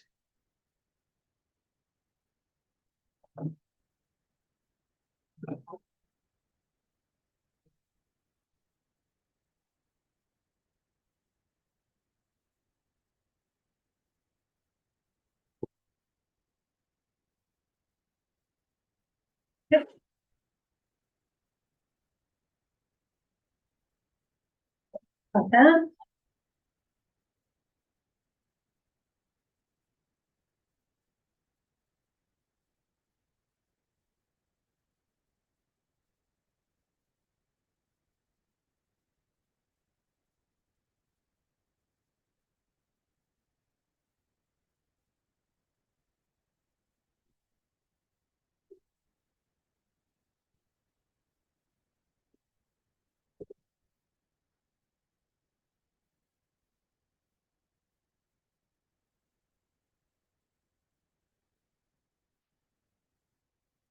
Okay, we were able to discuss your proposal for Article 20. While we appreciate, the intent of being supportive and helping to eliminate potential future concerns or issues, we feel like trying to have representation present at any and or all meetings isn't feasible. Would really just interrupt the flow of the school and the ability to address things as they come up. We do, obviously provide that written notice for a discipline meeting. Okay.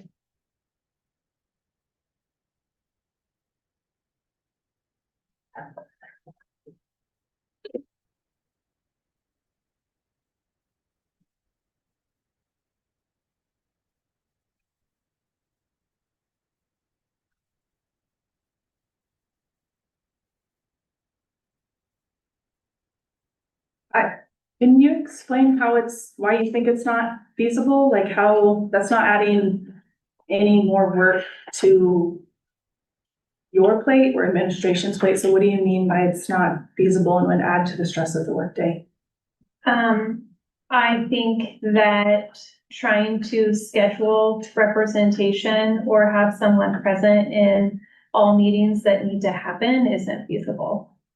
But we're not like if saying we that need to grab someone and have a conversation about something that occurred during the day, we're not always going to be able to stop, say, okay, do you have representation that could come?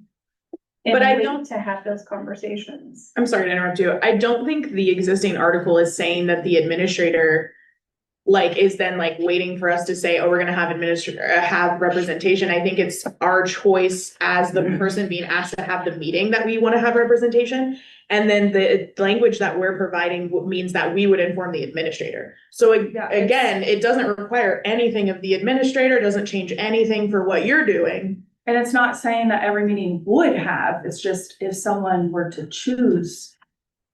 And felt like they could. I would also say that just the mental health alleviation of knowing that you have that choice could, again, with the positives that Brenda was bringing up, mitigate a lot of things that maybe curtail into other circumstances that didn't need to go there. And again, like Holly Ann's saying, just because it says that we choose or can choose to doesn't mean that we will. But the way that I read this is that if a principal needed to have a meeting with you, you could say, hold on, I would like to have a representative join us. And then the principal would be waiting to have said meeting until a representative was available. Not necessarily. On the language at the top that we added, it just says that the professional employee may choose to have representation at the scheduled meeting. The professional employee will notify the supervising administrator who the representative will be prior to the start of the meeting. If it's something that administrator wants to see us that day, and we recognize that, I'm sure we're gonna go find somebody who's able to do it that day. That's what, and it can be any, any AT representation. So my building has 4 building reps. Maybe none of us are available, but maybe Brenda is available as an officer, or there are so many people that foresee an instance in which we would tell an administrator, actually, no, we're gonna wait because my bestie from Chase can't like come, you know what I mean? Like, I think that we would just be as professional in those instances as they are. And I think the way that we've written the article doesn't indicate that they would be waiting for them. I don't think that we're saying that, everyone would do that, but I could see the way that this is written, that there would be some people who, when an administrator even wanted to talk to them, would say, I can't speak to you without representation because it now says in Article 20 that I can request that. And I could see some people really just using that with every single conversation with the principal. So it loses a little bit of that relationship also between the principal and the staff member. But it loses that when you tell us that we can't. I would argue it harms your relationship more when teachers feel like they would be better supported and feel like they would be more successful with a neutral third party there, and we tell them you cannot. Have there been times where you've had meetings with administrators and asked for someone to come, and administrators have said, sure, no problem? In my building, it's a blanket policy that they can have someone attend pretty much any meeting that they want because of our former principal just kind of set that expectation. Yeah, and I've seen that in a lot of buildings where there's already that communication between principal and teachers to say, sure, have someone come on in. And I get worried if we put it into this article that it would lock those principals into, well, now I can't meet with you because we have to wait until tomorrow. But again, I think like if I hear you. Could there then be an edit to the language that we presented, like a counter where you're including that like within a certain noted, like, because if your concern is that we're gonna come back and be like, we have to wait a week because of this person. If you want to mitigate that, but we still want to keep the language of having the choice to have representation, even in non-disciplinary cases, like, then can we not put a window on that or something? You know what I mean? Like, if your real reservation is about waiting games, then like, let's change that instead of just saying that we're not going to have the option at all. We would be happy to look at another draft of this proposal. Well, with the windows, your guys' issue, not ours. So if you No, want. we don't want to change the language at all. Okay. We'll look at it again and see if we can't maybe alleviate those concerns through other language. I guess my clarifying question here on this language as it's proposed. I'm not seeing a time window in or added in at all. It's saying before the start of the meeting, as that meeting's already been scheduled. So if the meeting is for 3:15 and I want a representative with me there at 3:15, if I can't find a representative by 3:15, there's no mechanism in here that stops that meeting from happening. I just have the choice to have someone, if they can be there, to be there. It doesn't stop the meeting from then progressing if I could not find anyone before that meeting started to come join. Am I reading that differently or? Well, the language says scheduled meeting. So that's, the professional employee may choose to have representation at the scheduled meeting. Right. I think what concern I have about this article is that we think of the relationship between the teacher and the principal. You are a team to resolve problems and concerns. Yeah. So that if the principal or someone has a concern, they see the teacher in the hallway or stop by, 99.9% of the time, there's going to be that discussion and it's going to be resolved. Yeah. The other is generally, and of course, as an attorney, I deal with the exceptions, but we've run into situations where the employee basically, says everything and every suggestion that a principal does to help to try to improve and make it a collaborative effort.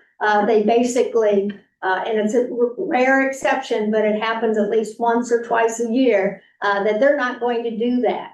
And then it becomes, then you have to go through the steps. So the representation is when it's actually discipline.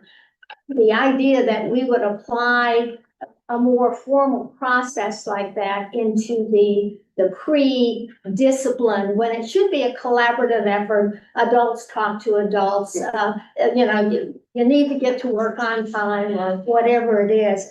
it's all handled upfront and on a very cordial teamwork effort. And then as professionals, 99.9% of them will do what they're supposed to do when they're supposed to do it.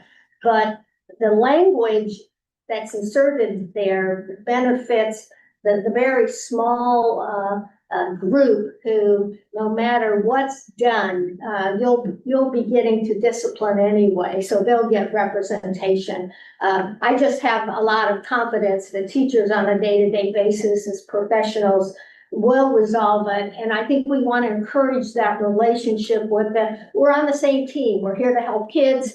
Here, we need to improve this. In fact, principals many times will, hopefully 2-3 times, just working with the staff, depending upon what kind of year that staff member's having. I think don't just to like that, putting I think we just. I don't like putting the more formal, it becomes adversarial immediately with that person when the whole goal is simply to get them to sort of, change what they're doing. And that gives a principal, I think, the opportunity to preserve the relationship, to work with that individual and not say, well, I want representation.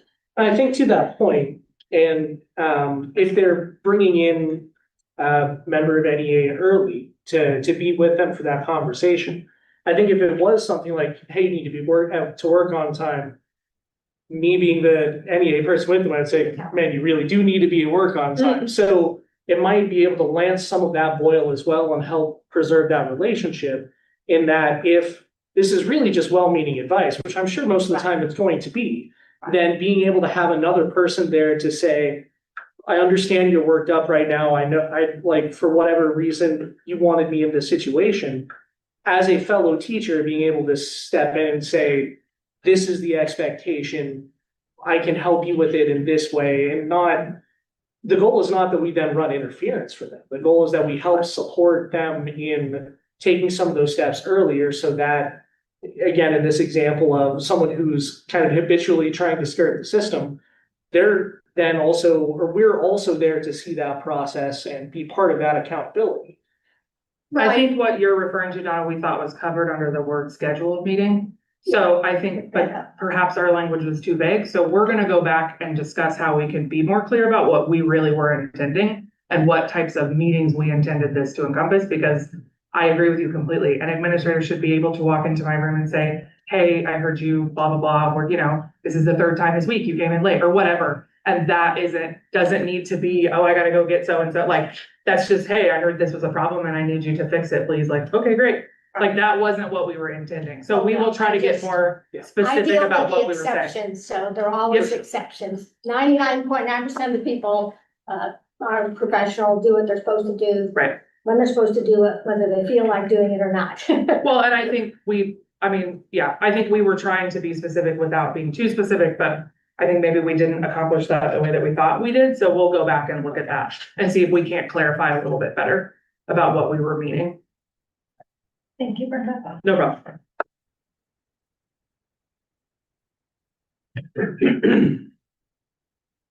Okay, did you have anything else for us? I just have one other thing that I would consider not compensatory, but I don't know that I want to do that. I think it might be a larger conversation, so I would like to wait maybe until tomorrow to do that.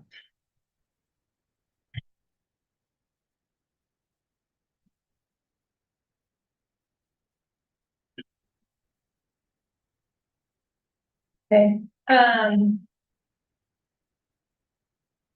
my thought is let's go ahead and look at Article 30.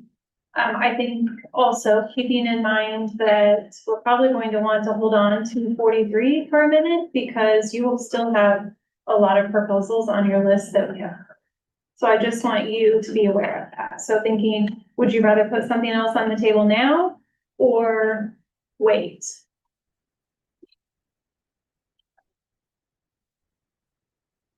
Yep. One second, sorry. Okay. I had to restart my computer, so I gotta pull up another tab that was loaded earlier. Sorry.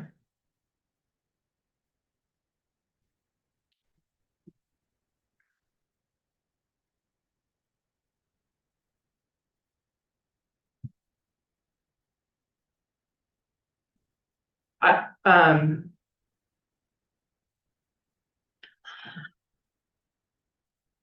can only find one thing on my notice letter that we haven't talked about that I would not consider to have some sort of a monetary impact, I guess. So if we're wanting to branch into those, but I was under the understanding we were waiting on those until July, I guess. So I mean, because a lot of our housekeeping things kind of got encompassed when we were meeting about formatting, so, so I mean, like, we I have. guess I also feel like, we've had some preliminary discussions around your 36. And at least part of that proposal, if that was one that we wanted to go ahead and look at as staff. I don't have it ready for today. I mean, I'm happy to talk about it, and then I can type something up tonight specifically. But I tried not to move into any of that yet, because I just thought we were. Okay. So that's maybe my bad, because I probably should have had them ready for today, but I just thought we were staying away from that, so I didn't prepare anything formal. But I'm happy to talk about it if we want to talk about it and kind of put the idea out there, because I think, again, it is a thing that we spent, I mean, 4 or 5 meetings on, you know, you guys then had bunches of meetings to find out more information for us also that came up in those meetings to talk about. So, I mean, it was a lot of time put into that and effort, and I think it's a good, for everybody who doesn't understand, we're talking about unified sports, I'm sorry. So I mean, it came up last year, and we took some time this year to meet with Dustin Dick, and Ms. Sharp, and our current NEA theater president at the time, Dr. Narath, and myself. And we had a lot of conversations around kind of what that looks like and what Mr. Dick wanted to have more clarity on his part, I think, which were not things that we were so worried about on this side, because like I said, many times will have an opinion about anything you want me to have an opinion about. But there are things that I don't automatically get an opinion about. So he did a lot of research because of where that money comes from. He wasn't really as involved in that activity as he is in paying out for other activities. So he wanted to make sure he understood really what activities are you doing under unified sports? How many coaches do you need? What do those numbers look like? How many events are you doing? Like, those were all things that he needed to find out before we could really solidify kind of where we were. But I feel like by the end of those conversations, kind of where we landed was where we were last summer, that $500 is acceptable, and makes sense based on the level of time commitment that they're putting in. And then I think we kind of agreed that we're looking at, I don't know that we agreed. We kind of discussed the idea that right now that program is kind of already happening out of this school specifically, and would most likely continue working out of here, but potentially other kids could go if they needed to go from other buildings and things, but we're not looking at building new programs in other buildings at this point.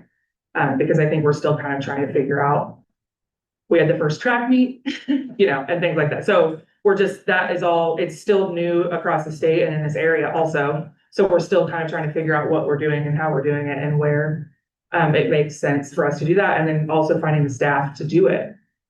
We know that some of our students just require a higher level of care and attention, especially if you're taking them off-site. And luckily, I think our parents are super involved in that, and they want to be around and they want to cheer their kids on. But that doesn't then say that the district isn't ultimately responsible for their safety and security. So. Right. So yeah, so I mean, I'm happy to, I don't know if you want to just include it in like that was kind of part of my problem was like, we've updated all of the layout of that now, so I don't really know how to do that. So I don't know if you want to type that up officially, like how you want it to look, Yes. where you want it to land in there. And maybe we can just have like a small conversation about what amount you're thinking. I can have that added and then we can put it on the table. Yeah, that's fine. Officially. Does that sound okay? Yeah, that works. And I believe that we had discussed a coach and an assistant coach. Yes, I referenced the coaching one. Yes. Okay.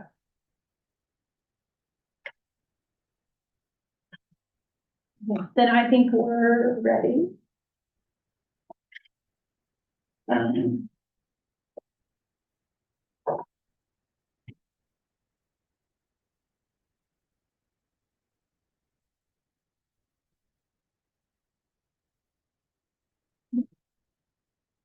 We have,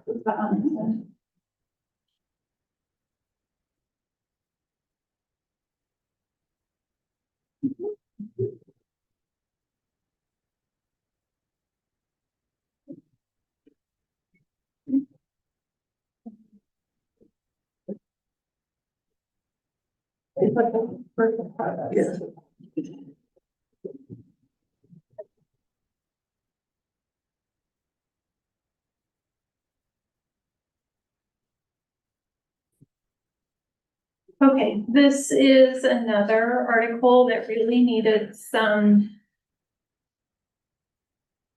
pretty significant updating and formatting changes, so again, I'm asking you all to go through with that fine tooth comb and look at if you feel like we missed something, removed something that we should not remove, but you can see all of the proposed rates in that far column. All the way down to like lunchroom. Let's just make that a flat amount, why it was $12.88. I'm sure it made sense at one point. Updating the language around no child left behind and switching that to the schools on improvement as identified by KSDE. And then in F, changing those rates for professional development.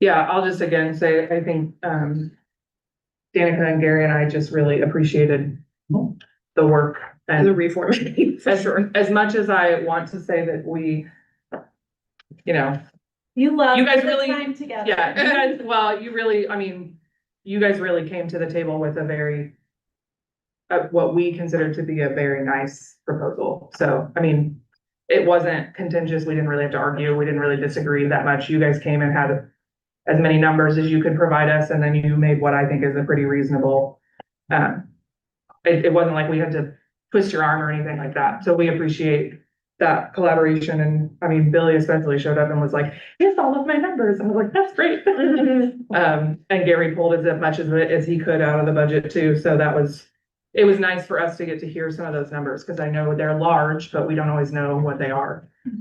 So, and hopefully, I mean, like we talked about too, maybe this will alleviate some of the work, I think, that right now our ADs and ACs are having to do just to keep up with this figure, because it is very all over the board. And I do want to make sure that I mention and that the full team understands, you know, as we set aside money for our different classifications of staff and how we plan to make adjustments for every category, that this would be considered part of the certified staff, the bargaining unit members, like allotment of money. So we're factoring that in, you know, as we're planning and looking at the budget. Right. You want to add to that? Right. We know money is- Everything has a cost. Money's a big topic right now, you know, at all levels of the government. At all levels. Yeah, well, I mean, right off the top of my head, I don't see anything that's surprising to me or anything, so, but we will sit down and make sure that we comb through it and double check that we understand exactly what all of it is. Jim? Does anybody have any, like, right away, things that you see questions about? What was the reasoning for listing out home football game, home wrestling, home basketball, instead of just saying home athletic game or like home athletic event? Because we didn't want all of a sudden some other sport to be added and not on the list, that it would have to be something that would be approved by the district and then something that we would intentionally add. Okay. It just provided a little bit tighter parameter on what could fall into this category. Okay. as someone who has struggled to keep a program running this year, I appreciate this very much.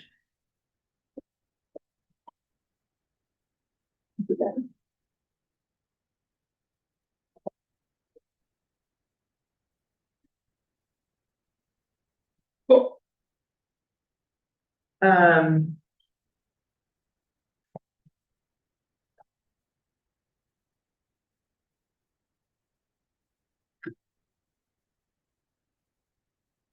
Yeah, I think kind of from our perspective, we'd like some time to go through this. And then I can update the fringe benefits thing too. We can take another look at, the Article 20 representation with your feedback. And then, We can add to 36. Yes. And have a draft for tomorrow as Okay. well. and then do you want to look at TAing the definitions tomorrow? Do you want to just have a copy ready? We can just do that first thing. Yep. And then I don't know how we want to look at, do you want to make the updates in the master doc and then we can look at TAing that as one? How do you want to do that, I guess? I don't really know what's easiest. Yes, to updating this, but I don't know that we're gonna have that done by tomorrow. I didn't mean that. I just meant like, are we just gonna do it as one? You just kind of want to do it as one package or whatever. Okay, That's what I was thinking, okay. Yeah, that's fine. but that probably, let's plan on trying to do that like in July. Yeah, okay. Cool, yeah, and then we have one thing we'll have ready for tomorrow also, and then hopefully that will be done until July. And we can take a long lunch tomorrow for the board meeting. That's right, we got a new board meeting.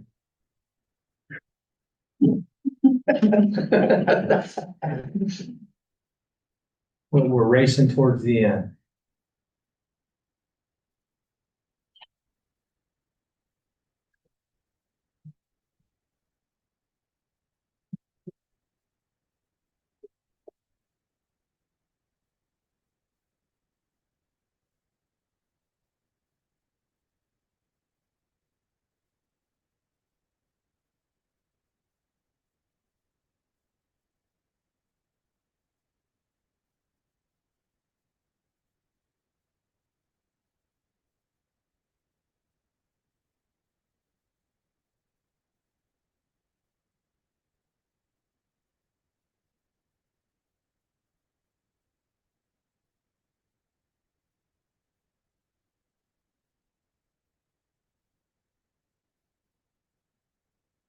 I'm also wondering if you would be interested in doing your 31.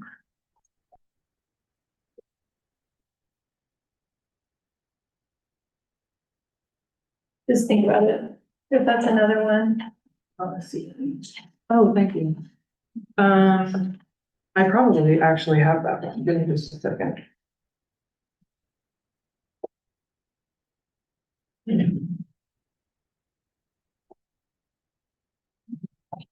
I do. Do you want it now? That's up to you. I mean, we can do it. Yeah, it's nothing I would consider a huge issue. So I just realized that there's a place in Article 31 that we didn't update to reflect that the doctoral column also includes LSCSWs now. Okay. So it's in section B, additional hours, but then there's a place above it at the beginning of that article where we did do it, but then we didn't get it updated here where it talks about in order to place in that column, they have to, right now it says they have to have secured a doctorate, and we're just proposing to add or LSCSW license. Because those folks would not technically have a doctorate. So we were just trying to update that to reflect what the contract currently shows and what I think the intention was. We just missed it, I think. Okay. That's kind of what I was thinking maybe it Yeah. was, so, okay.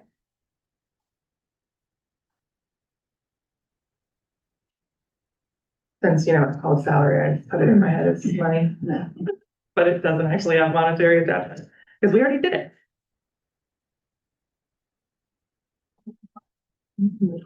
Let's see,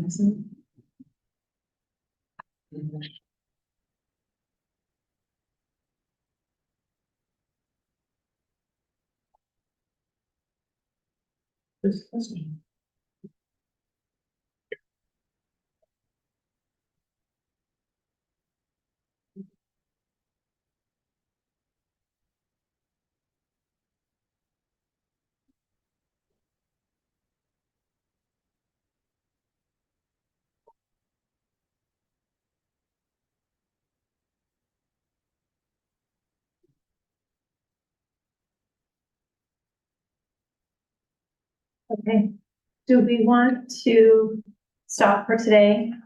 Yeah, I think we're gonna go caucus for a while. Okay. So that we'll be ready in the morning.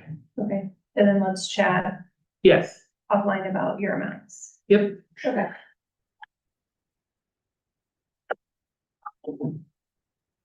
So we will reconvene tomorrow morning, At 9, yep.